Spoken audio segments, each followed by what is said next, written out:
पाठ 10 बादलों का घर मेघालय। भारत सचमुच रंग रंगीला देश है। इसके हर राज्य की अपनी एक अलग सामाजिक सांस्कृतिक छटा है।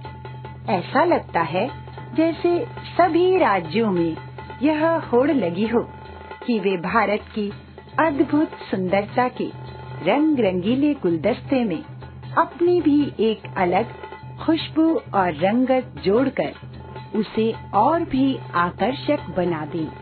प्रस्तुत पाठ में मेघालय की ऐसी ही सुंदरता का वर्णन है।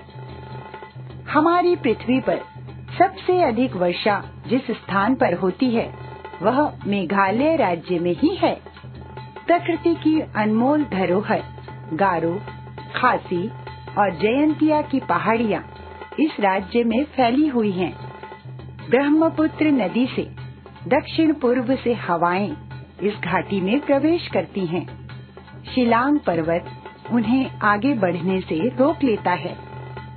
मौसमी हवाओं से आए बादलों को यहाँ घाटी में काफी समय तक रुकना पड़ता है, इसलिए इसे बादलों का घर भी कहा जाता है।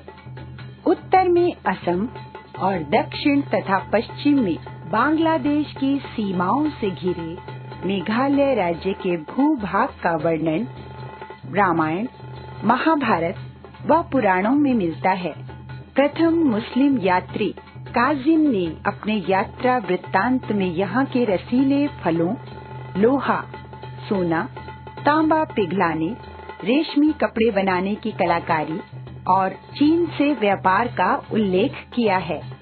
यहाँ का क्रमबद्ध इतिहास 16वीं शताब्दी से मिलता है, जब असम में अहोम राजाओं का शासन था।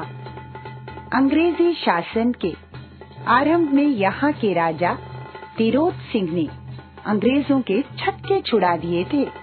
उनकी समाधि आज भी यहाँ के निवासियों के लिए पूजनीय है। मेघालय मुख्य रूप से कृषि प्रधान राज्य है। यहाँ की लगभग 80% आबादी अपनी आजीविका के लिए मुख्य रूप से खेती बाड़ी पर निर्भर है। यहाँ की मिट्टी और जलवायु बागवानी, फलों, सब्जियों के अनुकूल है। मेघालय के जलवायु आर्द्र है। चेरापूंजी के पास भोसिनराम नामक स्थान पर 500 सेंटीमीटर तक वर्षा होती है। यह दुनिया में सबसे अधिक वर्षा वाला स्थान है। यहाँ वर्ष के अधिकांश महीनों में वर्षा होती रहती है तथा अधिक वर्षा के कारण यहाँ की घाटियाँ गहरी व घने जंगलों से भरी पड़ी है। गारो पर्वत पर कहीं कहीं इतने घने वन हैं कि जंगली जानवर भी उन्हें पार नहीं कर पाते। वनों में खूंखार जानवर, जहरीले सांप और कीड़े मकोड़े भरे हुए हैं। मेघालय में मुख्य रूप से 3 समुदाय खासी, गारो और जयंतिया के लोग रहते हैं। इनके अतिरिक्त कुछ बंगाली, असमिया और नेपाली लोग भी रहते हैं। यहाँ के निवासी मंगोल मूल के हैं। इनका सिर चपटा, नाक चौड़ी, आंखें गोल व छोटी, चेहरे पर नाम मात्र की मूछें तथा रंग पीलापन लिए हुए होता है। प्रमुख तीनों जातियों के रस्म रिवाज अलग अलग हैं, फिर भी इनकी जीवन शैली एक तरह की ही है। मेघालय में मात्र सत्तात्मक समाज है। इसका अर्थ है कि बेटियों के नाम पर वंश चलता है और वे ही संपत्ति की उत्तराधिकारिणी होती हैं। यहाँ प्रचलित एक लोक कथा के अनुसार एक बार खासी और गारो जातियों पर हमला हुआ तो दुश्मनों से युद्ध करने गए अनेक योद्धा मारे गए। पुरुषों के मर जाने पर उनकी संपत्ति पर दूसरे अधिकार ना कर ले, यही सोचकर दोनों जातियों ने मिलकर युद्ध में ना जाने वाली स्त्रियों को घर की व्यवस्था व संपत्ति का उत्तराधिकार दे दिया।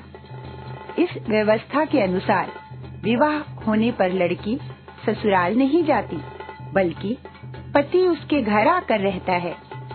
घर की संपत्ति की देखभाल मामा करता है और परिवार के भरण पोषण का अधिकार पिता का होता है। संपत्ति की उत्तराधिकारिणी सबसे छोटी कन्या होती है। मामा उसका सलाहकार होता है। उत्तराधिकारिणी नूकना कहलाती है और उसका पति नूकरम कहलाता है। इसका अर्थ घर का रखवाला होता है। विवाह के पहले कमाया गया धन पुरुष अपनी माँ को दे आता है। वह अपनी माता बहन के मामले में राय दे सकता है, परंतु पत्नी अथवा बच्चों के मामले में नहीं। मेघालय के जनजीवन में खेल कूद का विशेष महत्व है। खासी जाति में परंपरागत खेल बैल युद्ध देखने के लिए भारी भीड़ जमा होती है। यहाँ का पुराना खेल तीरंदाजी है। एक गांव के तीरंदाज दूसरे गांव वालों को आमंत्रित करते हैं। गांव की स्त्रियां उमंग और उत्साह के साथ अपने अपने पक्ष को खाद्य सामग्री देती हैं। जिनके निशाने ज्यादा सटीक बैठते हैं वही पक्ष जीतता है। गारो लोगों का एक प्रमुख खेल बायो गासिया है। इसमें बांस के सहारे एक दूसरे को पछाड़ते हैं। कुश्ती की तरह का एक खेल गौग्रिपा भी यहाँ खेला जाता है। बहुत सी बातें यहाँ मौखिक और परंपराओं द्वारा जीवित हैं, जिनमें कहावतें, रीति रिवाज, लोकगीत, लोक कथाएं आदि है। अतिथि का स्वागत यहाँ के लोग सुपारी से करते हैं। यहाँ की खासी भाषा बहुत समृद्ध है। यहाँ की अपनी कोई लिपि नहीं है। संगीत और नृत्य तो मेघालय का जीवन है। सुख दुख, जीत हार, जन्म मृत्यु, विवाह व उत्सव तथा त्योहारों आदि पर नृत्य गीत आवश्यक है। यहाँ खेती, फसल और त्योहारों के अलग अलग नृत्य होते हैं। नोंगक्रेम नृत्य को खासी संस्कृति को जीवित रखने का श्रेय जाता है। इसे पाम्बलांग नोंगक्रेम के नाम से भी जाना जाता है।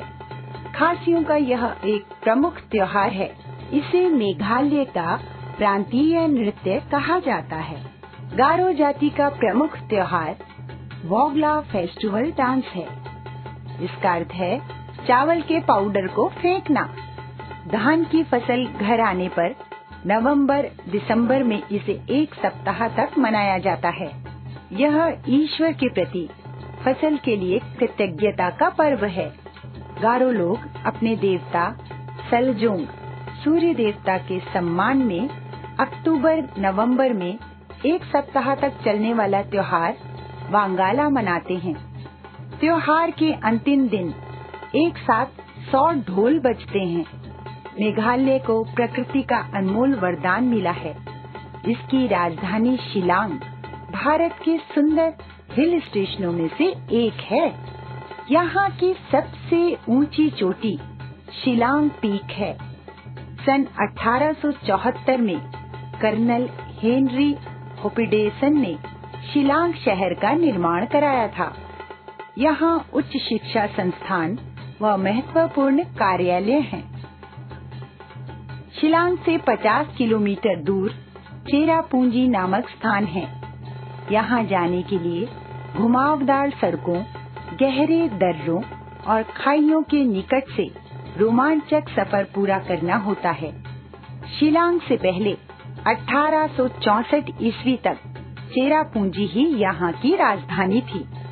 मेघालय अपने विविध रीति रिवाजों, बहुरंगी संस्कृति, मनोरम प्राकृतिक परिवेश, खुशमिजाज संगीत और नृत्य प्रेमी समाज का अनूठा संगम है।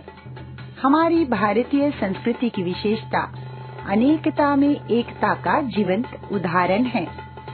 यहाँ चारों ओर उल्लास और हर्ष मनाते, श्रम की साधना के गीत गाते लोग आपस में मिलजुल कर रहते हैं।